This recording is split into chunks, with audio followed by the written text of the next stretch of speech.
She tried to poison him in plain sight and thought no one would notice. Isabel Langley, the elegant wife of billionaire Victor Langley, had everything money could buy, except the patience to wait for her inheritance.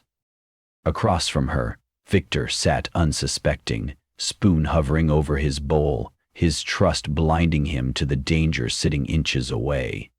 But when they picked Eli, the ragged, silent boy on the other side of the fence, they didn't know who they were messing with. They didn't know he was watching. They didn't know he would risk everything to speak up. What came next wasn't just justice. It was reckoning. Before we go any further, comment where in the world you're watching from and make sure to subscribe, because the story you're about to hear isn't just about one man. It's about all of us. Sunlight slipped through the awnings of Hanover Plaza, painting warm stripes across white tablecloths and untouched silverware. A breeze stirred the air, soft as memory. But beneath the calm, something was unraveling, something that would remind everyone in that cafe what courage really looks like, and who truly has the power to change the course of a life. The sun cast long golden streaks through the leafy archways of Hanover Plaza, a sanctuary of elegance tucked between the city's courthouse and art museum. At the heart of it stood La Signia, a French cafe where time seemed to slow down for the elite. Waiters glided between tables like ballet dancers, balancing trays of fresh croissants, heirloom tomato soup, and glasses of Perrier with effortless grace. The air was thick with the scent of lavender and toasted brioche, and the sound of a nearby fountain whispered a rhythm only the rich could afford to hear.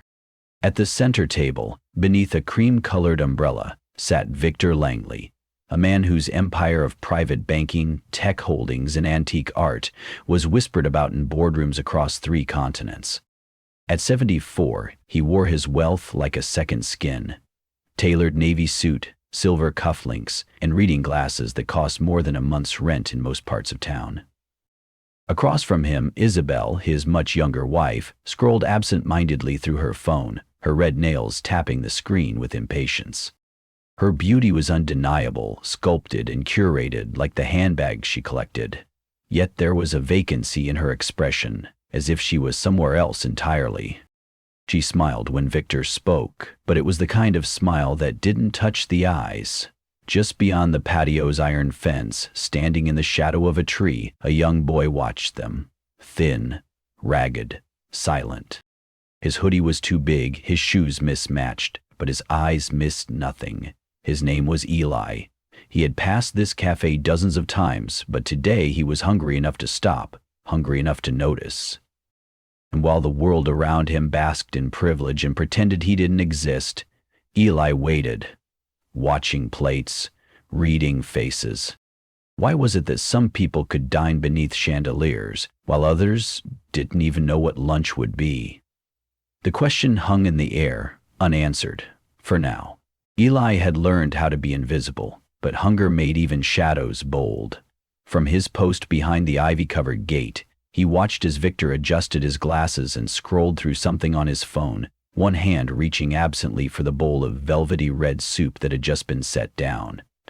Isabel, still lost in her screen, suddenly stilled. Her fingers moved with purpose now, slipping into her sleek designer handbag, withdrawing something small. A glass vial, no larger than a lipstick tube, half filled with a clear, colorless liquid.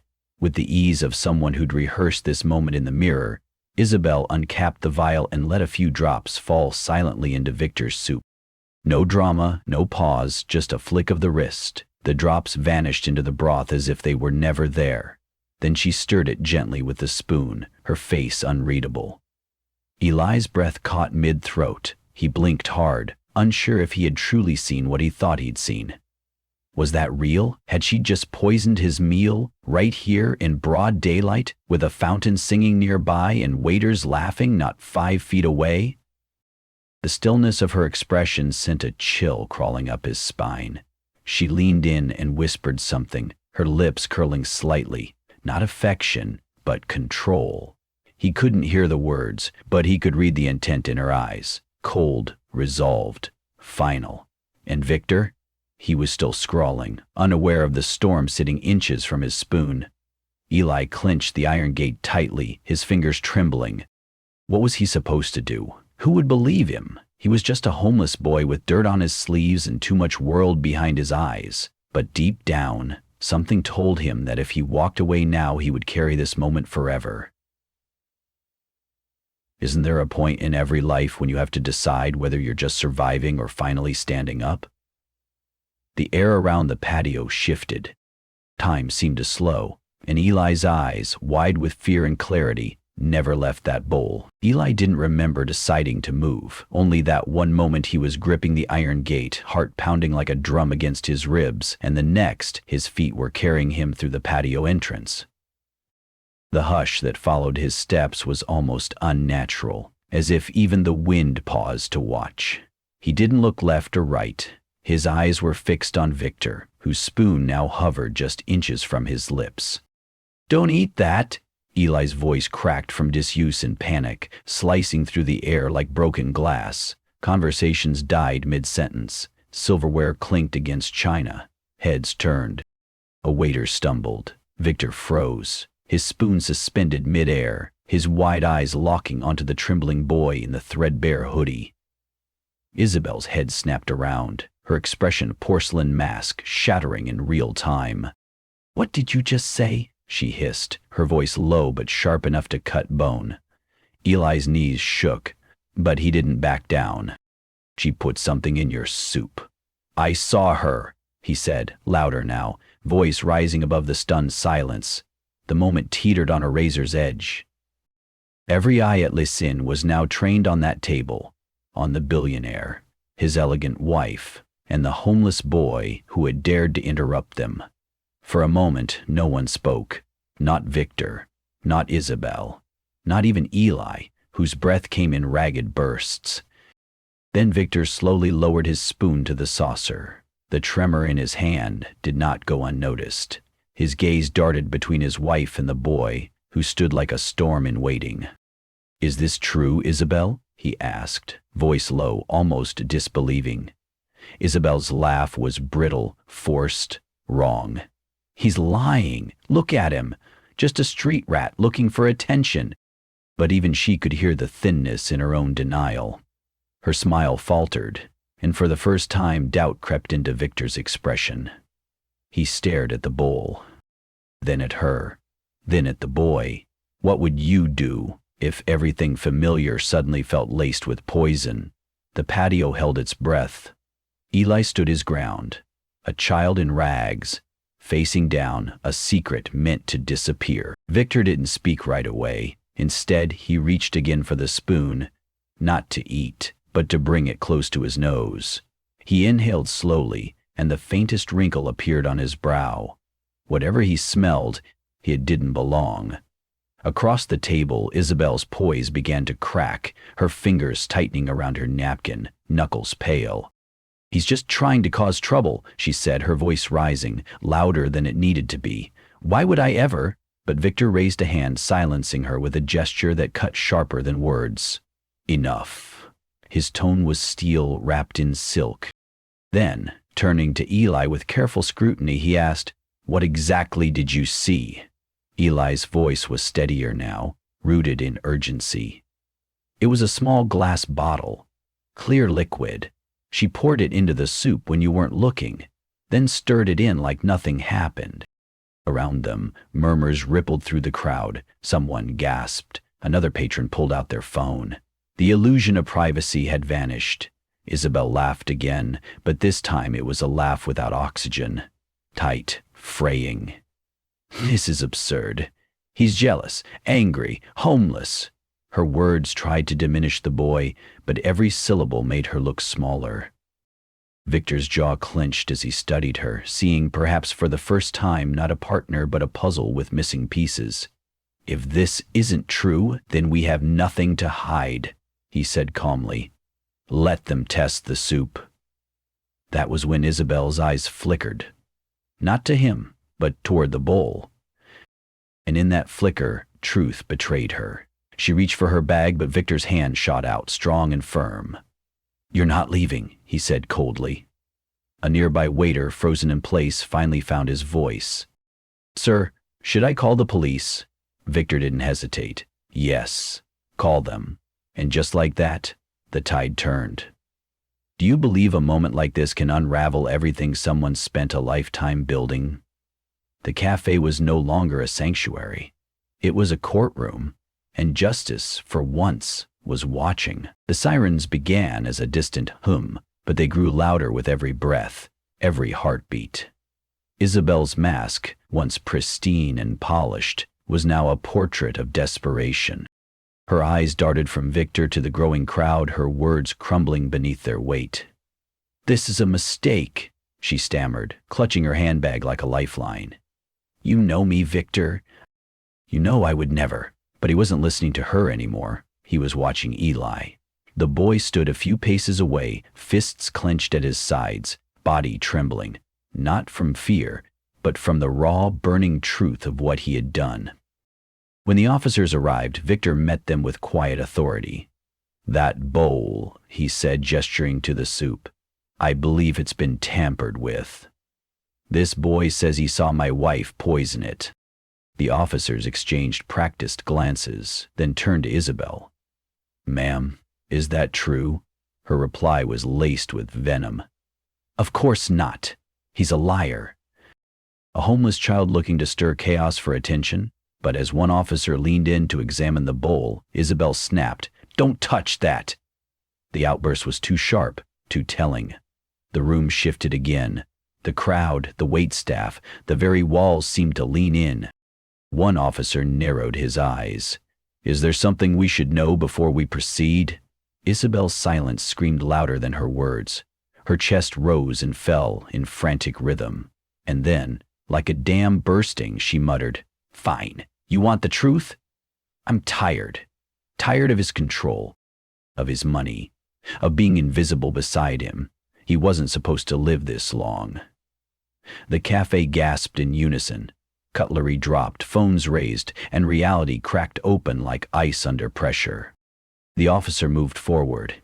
"Ma'am, you're under arrest for attempted murder." Her protest was a scream, but it came too late. Cuffs clicked shut. Eli watched in stunned silence as the woman was led away, screaming not for justice, but for what she believed she deserved. Victor, once immovable, slumped into his chair, eyes distant, hand trembling as he pushed the untouched soup away. And there, in the middle of the wreckage, stood the boy who saw what no one else dared to see. Would you have done the same? Or would you have stayed silent and watched it happen? As the echo of Isabel's cries faded into the distance, the cafe exhaled, soft murmurs replacing silence, movement returning to stiff limbs. Yet at the center of it all, Victor sat motionless, eyes cast down at the bowl that had nearly cost him everything. For the first time in decades, the man who once closed billion-dollar deals without blinking now looked uncertain. Then slowly his gaze lifted, locking on Eli. The boy was still frozen where he stood, unsure if he should run, apologize, or simply vanish into the sidewalk cracks that had raised him. But Victor's voice, though quiet, carried weight. "Sit." One word, no command, just invitation. Eli hesitated, then walked forward like a soldier returning from a battlefield, sliding into the chair Isabel had left behind. His shoulders were stiff, his eyes wary. "You saved my life," Victor said, not with drama, but with gravity. "I don't know why you did it, but you did." Eli's voice cracked. "I couldn't let it happen. That's all." Victor nodded slowly, his gaze turning thoughtful. "Most people would have looked the other way, pretended they didn't see." That took courage. For a long moment they simply sat, man and boy, wealth and raggedness, past and future, sharing the same table. Then Victor leaned back, studying him anew. "How long have you been living like this?" Eli dropped his eyes, embarrassment flickering. "A while." Victor didn't press. Instead, he pulled out his phone, made a quiet call, then returned with calm assurance. "Help is coming. A place to stay, food, safety." Eli's defenses shot up. I didn't do this for money or pity. Victor smiled faintly. I know. That's exactly why I want to help. The boy said nothing, but something in his posture softened, a slow uncoiling of years held tight. Around them the cafe resumed its rhythm, but something had shifted. A lesson had settled into every witness's bones. Sometimes, the ones we overlook are the ones who hold the line when no one else will. So, tell me, when the moment comes, will you be the one who speaks, or the one who watches in silence? Sometimes, the people who make the biggest difference are the ones we're quickest to overlook. A young boy with nothing in his pockets but honesty and courage stood up when no one else would, and in doing so, he saved a life. It reminds us that dignity isn't worn on your sleeve. It's lived quietly in the choices you make when no one is watching. In a world where it's easy to turn away, to stay silent, or to assume someone else will step in, this story invites us to remember the quiet strength of doing what's right. No matter your age, your wealth, or your title, the truth has a way of finding its voice, and often, that voice doesn't come from power, but from principle.